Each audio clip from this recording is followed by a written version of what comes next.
Day 34 and 35 of tomato farming. Day 34ಅಲ್ಲಿ ನಾವು actually next ಸ್ಪ್ರೇಗೆ ಹೋಗ್ತಿದ್ದೀವಿ. ಸೊ ಏನೆಲ್ಲಪ್ಪ ಸ್ಪ್ರೇ ಮಾಡ್ತಿದ್ದೀವಿ ಅಂದರೆ ಎಕ್ಸೋಡಸ್ಸು, ಅದ್ರ ಜೊತೆಗೆ ಡಿಸೈಡು ಮತ್ತು ಟಾಟಾ ಸರ್ಪ್ಲಸ್ ಒಂದು ನ್ಯೂಟ್ರಿಯೆಂಟು. ಸೊ ಡಿಸೈಡಲ್ಲಿ ಡೈಫಾಂಥ್ರಾನ್ ಇರುತ್ತೆ, ತುಂಬಾ ಚೆನ್ನಾಗಿ ವೈಟ್ ಫ್ಲಾಗೆ ಕೆಲಸ ಮಾಡುತ್ತೆ. ಅದ್ರ ಜೊತೆಗೆ ಎಕ್ಸೋಡಸ್ಸು ಮೈಟ್ಸ್ಗೂ ಮತ್ತು ಡೆವಲಪ್ಮೆಂಟ್ಗೂ ಮತ್ತು ಗ್ರೀನಿಶ್ನೆಸ್ಗೆ ಇದು ಒಂದು ಬಯೋ ಪ್ರಾಡಕ್ಟು. ಆ ಕಾರಣದಿಂದ ಸೊ ಇದು ತುಂಬಾ ಚೆನ್ನಾಗಿದೆ ರಿಸಲ್ಟು. ಆ ಕಾರಣದಿಂದ ಅದು ಪೊಸುರಾ ಕಂಪ್ನಿದೇ ಯೂಸ್ ಮಾಡೋದು.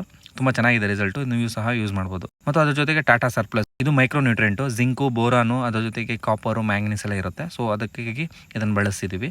ಸೊ ಈ ಮೂರನ್ನು ಮಿಕ್ಸ್ ಮಾಡಿಕೊಂಡು ಸ್ಪ್ರೇ ಮಾಡ್ತಿದ್ದೀವಿ. ಸೊ ಡೇ 34ಅಲ್ಲಿ ಬರೀ 200 ಲೀಟ್ರ್ ಡ್ರಮ್ಗೆ ಬಂದುಬಿಟ್ಟು ಇದು ನಮಗೆ ಅರೌಂಡ್ 3,000 ರೂಪಾಯಿ ಡ್ರಮ್ಗೆ ಬೀಳುತ್ತೆ. ಅಂಥದ್ದು ನಾನು 2 ಡ್ರಮ್ಮನ್ನು ಸ್ಪ್ರೇ ಮಾಡ್ತಿದ್ದೀನಿ, ಅಂದರೆ 400 ಲೀಟ್ರನ್ನ ಸ್ಪ್ರೇ ಮಾಡ್ತೀನಿ, ಸುಮಾರು ಅರೌಂಡ್ 18,000 ಗಿಡಕ್ಕೆ.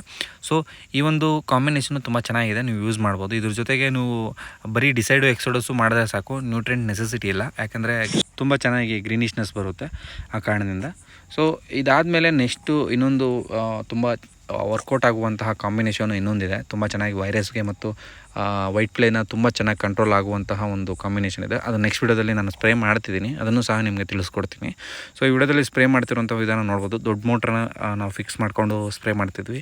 ಸಣ್ಣದೀಗ ಸ್ಪ್ರೇ ಮಾಡೋಕ್ಕಾಗೋದಿಲ್ಲ, ಯಾಕಂದರೆ ಒಂದು ಕಡೆ ಬಿದ್ದರೆ ಇನ್ನೊಂದು ಕಡೆ ಬೀಳೋದಿಲ್ಲ ಮೊದಲು. ಆ ಕಾರಣದಿಂದ ಸೊ ನೀವು ಅಬ್ಸರ್ವ್ ಮಾಡ್ಬೋದು ಯಾವ ರೀತಿ ಎಲ್ಲ ಸ್ಪ್ರೇ ಆಗ್ತಿದೆ ಅಂತ ಹೇಳ್ಬಿಟ್ಟು.